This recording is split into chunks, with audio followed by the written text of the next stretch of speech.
समंदर के बहुत दूर, जहां लहरें अजीब तरह से चमकती थीं और हवा हर समय कोई अनसुनी कहानी गुनगुनाती रहती थी, वहीं एक ऐसा द्वीप मौजूद था जो किसी भी नक्शे में दर्ज नहीं था।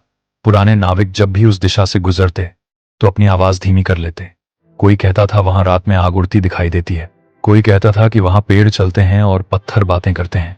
लोग उसे सिर्फ एक नाम से जानते थे, ड्रैगन द्वीप। आरव बाकी बच्चों जैसा नहीं था। उसे डरावनी और रहस्यमयी बातें सुनकर भागने की बजाय उन्हें समझने की चाह होती थी। वह अक्सर समंदर के किनारे बैठकर लहरों को देखता रहता, जैसे किसी बुलावे का इंतजार कर रहा हो।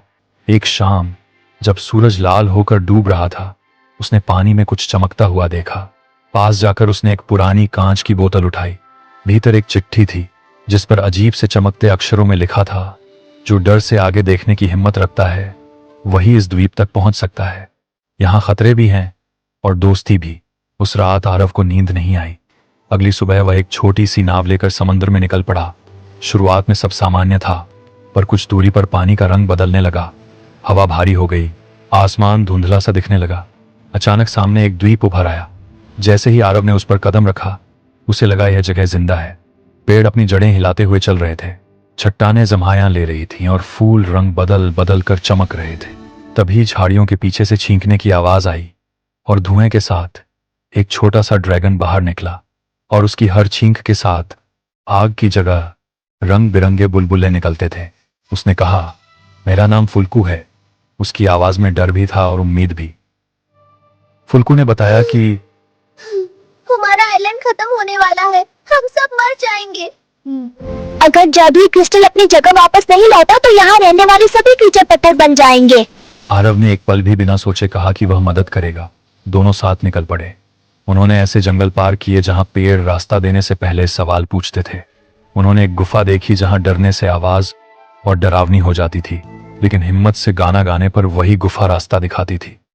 उन्होंने एक नदी पार की जो नीचे नहीं, ऊपर की ओर बहती थी। नदी में कूदते मगरमच्छ थे जो डराने की जगह पहेलियां पूछते और सही जवाब पर ठहाका लगाकर रास्ता छोड़ देते। सफर मुश्किल था। कई बार फुल्कू डर से कांप जाता, लेकिन आरव हर बार किसी न किसी मजेदार बात से उसे हंसा देता। लंबी यात्रा के बाद वे एक जलते हुए ज्वालामुखी के पास पहुंचे। वहां खड़ा था कालाग्नि, ड्रैगन द्वीप का सबसे पुराना और सबसे शक्तिशाली ड्रैगन। उसकी सांस से आग निकल रही थी और आंखों में सालों का गुस्सा और अकेलापन भरा था। पूरा द्वीप जैसे उसकी दहाड़ से थम गया।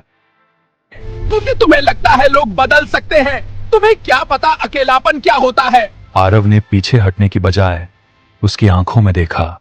उसने शांत लेकिन पक्के स्वर में कहा, जब कोई तुम्हारी बात ना सुने और सिर्फ डरे, वही अकेलापन है। शब्द बोलना आसान होता है, भरोसा दिखाया जाता है। तो मुझे मौका दीजिए, अगर मैं गलत होऊंगा तो यही रुक जाऊंगा। इस क्रिस्टल के बिना एक रात यहाँ रहो, भागे बिना। रात बहुत लंबी थी।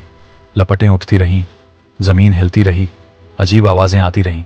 कई बार लगा कि अब सब खत्म हो जाएगा, लेकिन आरव अपनी जगह से नहीं हिला। उसने ना आग से लड़ा, ना भागा, वह बस डटा रहा। उसने फुल्कू का हाथ थामे रखा, कहानियां सुनाई और डर को हावी नहीं होने दिया। जब सुबह की पहली रोशनी ज्वालामुखी पर पड़ी तो आग धीमी हो चुकी थी। कालाग्नि ने धीरे से सिर झुकाया।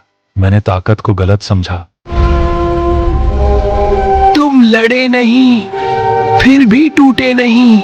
उसने क्रिस्टल आगे बढ़ाया। जैसे ही वह अपनी जगह लौटा, पूरा द्वीप रोशनी से भर गया। पेड़ झूम उठे, पत्थर फिर से जीव बन गए और हवा में हंसी गूंजने लगी। फुल्कू खुशी से उड़ने लगा। कुछ ही देर में एक रहस्यमयी लहर आरव को वापस घर ले आई। समंदर फिर से शांत था, जैसे कुछ हुआ ही ना हो। लेकिन आरव जानता था वह सब सच था। उसकी जेब में अब भी एक हल्की सी चमक थी, फुल्कू की दोस्ती की निशानी। और उसे यह भी पता था कि यह अंत नहीं है। जहां भी किसी डर के पीछे कोई अकेला दिल होगा, वहां उसकी अगली यात्रा इंतजार कर रही होगी।